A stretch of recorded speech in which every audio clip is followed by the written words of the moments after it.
భాగ్యనగరంలో విధ్వంసానికి ఐసిస్ పన్నిన కుట్రలు ఒక్కొక్కటిగా బయటపడుతున్నాయి. భారీ పేలుళ్లు, విషవాయువులతో అల్లకల్లోలం, మత ఘర్షణలు, విచ్చలవిడిగా కాల్పులు. ఇది నగరంలో పట్టుబడిన ఉగ్రవాదుల పన్నాగం. వారి వ్యూహం గుట్టురట్టు కాకపోతే ఈ పాటికి పరిస్థితి ఎలా ఉండేదో ఊహించుకుంటేనే భయం కలిగేలా ఉంది.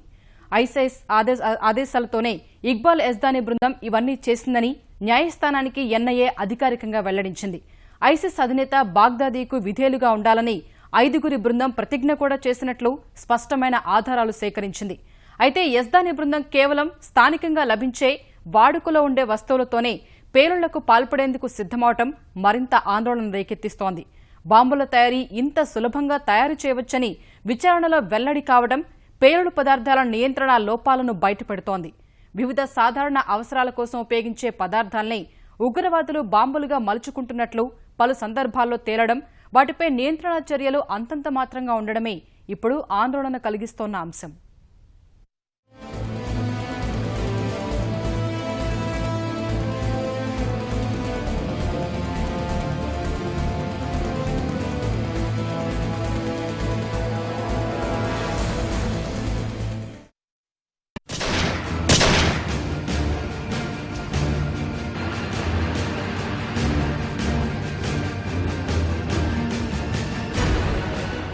మతపరమైన విద్వేషం, అంతర్జాతీయ ప్రచారం భారత ఉపఖండంలో విస్తరించడమే ఐసిస్ లక్ష్యం. అంతర్జాలం వేదికగా భారత యువతను ఆకర్షించి వారిని మన దేశంపైనే పురిగొల్పేందుకు కొంతకాలంగా కుయుక్తులు పన్నుతోంది. సామాజిక మాధ్యమాల ద్వారా మతపరమైన భావోద్వేగాలను ప్రదర్శించే వారిని గుర్తించి క్రమక్రమంగా ఆకర్షించడం ఐసిస్ ప్రధాన శైలి. భావోద్వేగాలు ఉన్న వారిని పసిగట్టేందుకు ఐసిస్ కొన్ని వేల పేర్లతో ఫేస్బుక్, ట్విట్టర్, యూట్యూబ్లలో ఖాతాలు తెరిచి భావజాలాన్ని వ్యాప్తి చేస్తోంది. ఆ పేజీలను తరచుగా చూసే యువతకు వ్యక్తిగతంగా మెసేజ్లు పంపి ఊబిలోకి దించాలనేది ఐసిస్ లక్ష్యం. భారత్లో పలు ప్రాంతాలతో పాటు హైదరాబాద్పై ప్రధానంగా కన్నేసినట్లు నిఘా వర్గాలు అంచనా వేస్తున్నాయి. కేంద్ర రాష్ట్ర నిఘా వర్గాలు నిరంతరం అప్రమత్తంగా ఉంటూ ఇప్పటి వరకు మాత్రం ఐసిస్ కుట్రలను ఛేదిస్తున్నాయి. భారత్లో విధ్వంసం ద్వారా ఉనికి చాటేందుకు ఐఎస్ఐఎస్ రకరకాల కుట్రలు చేస్తున్నట్లు గుర్తించాయి నిఘా వర్గాలు. ఈ విషయాలన్నింటిపైనా హైదరాబాద్లో చిక్కిన ఐసిస్ ఉగ్రవాదులను జాతీయ దర్యాప్తు సంస్థ లోతుగా ప్రశ్నిస్తోంది. నిందితులు మొహమ్మద్ ఇబ్రహీం యజ్దానీ, అబ్దుల్లా బిన్ అహ్మద్ అల్ అమూదీ, హబీబ్ మొహమ్మద్ ఇలియాస్ యజ్దానీ, ముజఫర్ హుస్సేన్ రిజ్వాన్ విచారణలో విస్మయకరమైన విషయాలు వెలుగులోకొస్తున్నాయి. వీరందర్నీ గత నెల 29న హైదరాబాద్లో పాతబస్తీలో ఎన్ఐఏ, సిటీ పోలీస్ బృందాలు ఏకకాలంలో మెరుపుదాడులు చేసి అదుపులోకి తీసుకున్నాయి. మరో 6గురిని అదుపులోకి తీసుకున్నప్పటికీ వారిని ప్రశ్నించి సాక్షులుగా పరిగణలోకి తీసుకుని విడిచిపెట్టారు. మళ్లీ కోర్టు అనుమతితో 5గురిని అదుపులోకి తీసుకుని ప్రశ్నిస్తున్నారు. ఇక్బాల్ యజ్దానీ బృందం రంజాన్ లోపే హైదరాబాద్లో మారణకాండ సృష్టించేందుకు సిద్ధమైనట్లు తేలడంతో నగరం ఒక్కసారిగా ఉలిక్కిపడింది. వారి వద్ద స్వాధీనం చేసుకున్న పేలుడు పదార్థాలు, బాంబుల తయారీ పరికరాలు దర్యాప్తు బృందాలకే ఆందోళన కలిగిస్తున్నాయి. నిందితుల్లో ఇక్బాల్ యజ్దానీ కీలకంగా వ్యవహరించినట్లు విచారణలో తేలింది. ఇంజనీరింగ్ చదివిన యజ్దానీ అంతర్జాలం ద్వారా ఐసిస్ భావజాలానికి ఆకర్షితుడయ్యాడు. ఆ తర్వాత సిరియాలో ఉంటున్న షఫీ అర్మార్తో సంబంధాలు ఏర్పరచుకున్నాడు. కర్ణాటకలోని భత్కల్ ప్రాంతానికి చెందిన షఫీ అర్మార్కు ఇండియన్ ముజాహిదీన్ ఉగ్రవాద సంస్థ వ్యవస్థాపకుడు రియాజ్ భత్కల్తో సన్నిహిత సంబంధాలున్నాయి. సిరియాకు వెళ్లిపోయి అక్కడ్నుంచే భారత యువతను ఐసిస్లో చేర్పించే పనిలో ఉన్నాడు. షఫీతో పరిచయం ఏర్పడిన తర్వాత ఇక్బాల్ యజ్దానీ ఒక్కసారిగా మారిపోయాడు. సోదరుడు ఇలియాస్ యజ్దానీతో పాటు సమీప బంధువులైన హబీబ్ మొహమ్మద్, ముజఫర్ హుస్సేన్ రిజ్వాన్లతో పాటు ఫేస్బుక్ స్నేహితుడు అబ్దుల్లా బిన్ అహ్మద్ అల్ అమూదీతో కలిసి కుట్రకు తెరలేపాడు. వీరంతా పరస్పరం సామాజిక మాధ్యమాలు, మెయిళ్లు, టెలిగ్రామ్ గ్రూప్ ద్వారా చర్చించుకునేవారని తేలింది.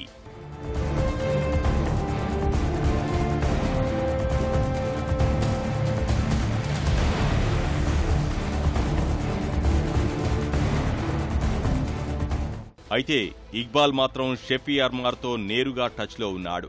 ఐసిస్ భావజాలానికి ప్రేరేపితమైన తర్వాత భారత్లో విధ్వంసం సృష్టించాలని ఇక్బాల్కు ఆదేశాలందాయి. షఫీ అర్మార్ను నేరుగా కలిసేందుకు ఇక్బాల్ యజ్దానీ టర్కీ ద్వారా సిరియా వెళ్లేందుకు ప్రయత్నించాడు. సిరియా వెళ్లేందుకు టర్కీ వర్గాలు అనుమతించకపోవడంతో అక్కడి వరకు వెళ్లి వెనక్కి వచ్చినట్లు ఎన్ఐఏ గుర్తించింది. ఐసిస్కు ఆ ఉగ్రవాద సంస్థ చీఫ్ కమాండర్ బగ్దాదీకి విధేయులుగా ఉంటామని 5గురు ప్రతిజ్ఞ చేశారు. ప్రతిజ్ఞ విషయాన్ని బగ్దాదీకి చేరవేసినట్లు ఇక్బాల్ తమకు చెప్పాడని మిగతా నిందితులు ఎన్ఐఏ విచారణలో వెల్లడించారు.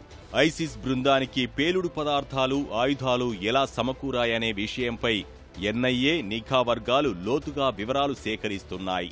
సౌదీ అరేబియా, దుబాయ్, పలు మధ్య తూర్పు దేశాల నుంచి ఐసిస్ బృందాలకు నిధులు చేరినట్లు ఎన్ఐఏ ప్రాథమికంగా గుర్తించింది. హవాలా మార్గంలో పెద్ద ఎత్తున డబ్బులందినట్లు తేలింది. కొన్ని మనీ ట్రాన్స్ఫర్ ఏజెన్సీల ద్వారా సమకూర్చుకున్నారు. అయితే ఎవరి నుంచి ఎలా, ఎప్పుడు నిధులు వచ్చాయనే విషయంపై ఎన్ఐఏ వర్గాలు పూర్తి వివరాలు ఆరా తీస్తున్నాయి. ఆయుధాలు, పేలుడు పదార్థాలు సమకూర్చుకున్న తీరుపై గుట్టు విప్పే ప్రయత్నం జరుగుతుంది. మహారాష్ట్రలోని నాందేడ్లో 2 సెమీ ఆటోమేటిక్ పిస్టళ్లను కొనుగోలు చేసినట్లు ఎన్ఐఏ గుర్తించింది. ఇక్బాల్ తన బృందంలోని 2 సహచరులను అక్కడకు పంపించి వాటిని తెప్పించినట్లు తేలింది. నిందితులను 2 రోజుల క్రితం నాందేడ్కు తీసుకువెళ్లి పిస్టళ్లమ్మిన 4గురిని ప్రశ్నించినట్లు సమాచారం. అంతకుముందు పూణేకు వెళ్లి కూడా ప్రయత్నాలు చేశారు. బాంబులు ఎలా తయారు చేయాలనుకున్నారన్న విషయంపై ఎన్ఐఏ కూపీ లాగుతోంది. ప్రధానంగా ఐఈడీల ద్వారా పేలుళ్లు జరపడం ఓ కుట్ర కాగా, విష పదార్థాలు వ్యాపించేలా చేయాలనేది మరో కుట్రగా ప్రాథమికంగా గుర్తించారు. అమ్మోనియం నైట్రేట్లో మేకులు, బోల్టులు, సీసం ముక్కలు కలిపి పెద్ద పాత్రలో నింపి ఐఈడీ తయారు చేసేందుకు ఏర్పాట్లు చేసుకున్నారు. వాటికి టైమర్ పెట్టి పేల్చాలనుకున్నారు. టైమర్లో గడియారంపై 2 ముళ్లు ఒకే చోటికి రాగానే విద్యుత్ సర్క్యూట్ పూర్తయి అమ్మోనియం నైట్రేట్లో అత్యధిక పీడనం సృష్టిస్తుంది. దీంతో పేలిపోయి అందులో ఉన్న మేకులు, సీసం ముక్కలు అత్యంత వేగంగా కొన్ని మీటర్ల వరకు దూసుకువెళ్లి శరీరాలను ముక్కలు ముక్కలు చేస్తుంది. గతంలో దిల్సుఖ్ నగర్, లుంబిని పార్క్, గోకుల్ చాట్లో ఇదే విధంగా ఇండియన్ ముజాహిదీన్ పేలుళ్లు జరిపింది. నిందితుల ఇళ్లలో భారీ ఎత్తున అమ్మోనియం నైట్రేట్, టైమర్లు కూడా ఎన్ఐఏ స్వాధీనం చేసుకుంది. ట్రైపెరాక్సైడ్, ట్రైఅసిటోన్, టీపీటీఏ ద్వారా పేలుళ్లు జరిపేందుకు కూడా సన్నాహాలు చేసినట్లు తేలింది. గతంలో బ్రసెల్స్లో ఐసిస్ ఇదే తరహాలో పేలుళ్లకు పాల్పడింది. దీని తీవ్రత ఏమంత ఎక్కువ ఉండదండి. మీకు ఎక్కువ తీవ్రత కావాలంటే ఆ కోల్ మైనస్ దగ్గర ఉన్న డైనమైట్ అని ఒకటి ఉంటుంది. దాని తర్వాత హై ఎక్స్ప్లోజివ్స్లో TNT, తర్వాత ఇంకా గొప్పది బాంబేలో వాడారు RDX అని, రీసెర్చ్ అండ్ డెవలప్మెంట్ ఎక్స్ప్లోజివ్ అని. అది కూడా పాకిస్తానీ తీవ్రవాదులు సప్లై చేసిందే. అది బాంబేలో జరిగింది. అది అక్కడ 200 మంది చనిపోయారు. అది అటువంటివి అవి చాలా ఒక చిన్న ఒక 1 kg ఎక్స్ప్లోడ్ అయితే కూడా ఈ బిల్డింగ్ పడిపోతుంది. అంత పవర్ఫుల్గా ఉంటాయి. ఇవి అంత ఎక్కువ పవర్ఫుల్ కావు. ఇవన్నీ గతంలో ఉగ్రవాద సంస్థలు తరచూ ఉపయోగించే పేలుడు విధానాలే. అయితే నిందితుల ఇళ్లలో యూరియా, కండెన్సర్, 3 లీటర్ల పెయింట్ లభించడంతో మరింత లోతుగా నిందితులను ప్రశ్నించిన ఎన్ఐఏకు ఖంగు తినే విషయాలు బయటపడ్డాయి. యూరియా నైట్రేట్ ని పేల్చడం ద్వారా విషవాయువులను వ్యాప్తి చేసి భారీ ప్రాణనష్టం చేసేందుకు కుట్ర పన్నినట్లు గుర్తించారు. అమ్మోనియం నైట్రేట్, నైట్రిక్ యాసిడ్ ను కలిపి యూరియా నైట్రేట్ ను తయారు చేసి డిటోనేటర్లతో పేల్చితే సుమారు 100 మీటర్లు నైట్రోజన్ సంబంధిత వాయువులు వ్యాపించి ప్రాణనష్టం కలుగుతుందని దర్యాప్తు అధికారులు చెబుతున్నారు. నిందితులు మాత్రం సురక్షితంగా తప్పించుకునేందుకు గ్లోవ్లు, మాస్కులు కూడా సమకూర్చుకున్నారు. రాజస్థాన్లోని అజ్మీర్ ప్రాంతం నుంచి ఆయా పేలుడు పదార్థాలు సమకూర్చుకున్నట్లు తెలుస్తోంది. అందుకే 1-2 రోజుల్లో నిందితులను అజ్మీర్కు తీసుకువెళ్లేందుకు సన్నాహాలు చేస్తున్నారు.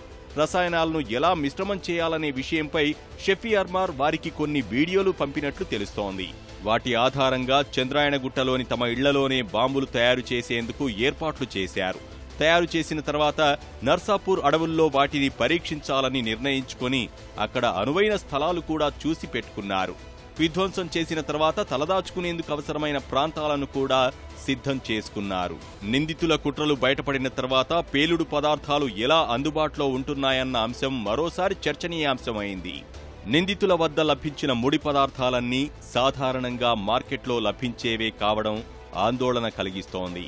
గాయాలు, తలమెంట్రుకలు శుభ్రం చేసేందుకు వాడే హైడ్రోజన్ పెరాక్సైడ్ మార్కెట్లో సులువుగానే అందుబాటులో ఉంటోంది. సల్ఫ్యూరిక్ ఆమ్లం బ్యాటరీల నుంచి సేకరిస్తున్నారు. టైమర్లు, విద్యుత్ తీగలు, పాత్రలు, స్టవ్లు మామూలు కిరాణా దుకాణాల్లోనూ ఉంటున్నాయి. వీటిలో వేడిని సృష్టించేందుకు ఉపయోగించే డిటోనేటర్లు, జిలిటిన్ స్టిక్లు కూడా విచ్చలవిడిగా అమ్మేస్తున్నారు. పేలుడు స్వభావం ఉన్న వీటిపై సరైన నిఘా, నియంత్రణ లేకపోవడం ప్రమాద ఘంటికలను సూచిస్తున్నాయి.